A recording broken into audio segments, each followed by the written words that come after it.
સુરત પોલીસના ઓપરેશન કારાવાસ અંતર્ગત ક્રાઇમ બ્રાન્ચને વધુ એક મોટી સફળતા મળી છે। વર્ષ 2024ના લાલગેટ હત્યા કેસમાં વચગાળાના જામીન મેળવી ફરાર થયેલા આરોપીની ગોંડલથી ધરપકડ કરવામાં આવી છે।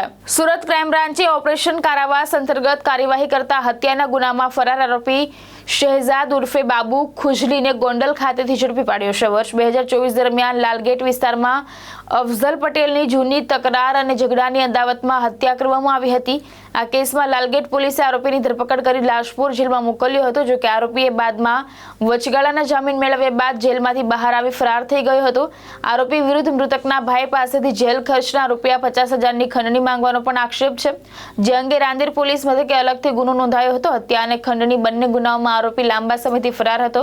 ક્રાઇમ બ્રાન્ચે ચોક્કસ બાતમી અને ટેકનિકલ સર્વેલન્સના આધારે ગોંડલમાં દરોડા પાડી તેને ઝડપી પાડ્યો છે। હાલ પોલીસે આરોપીની અટકાયત કરી વધુ તપાસ હાથ ધરી છે। ભાવેશ ઉપાધ્યાય, દ્રષ્ટિકોણ ન્યૂઝ, સુરત।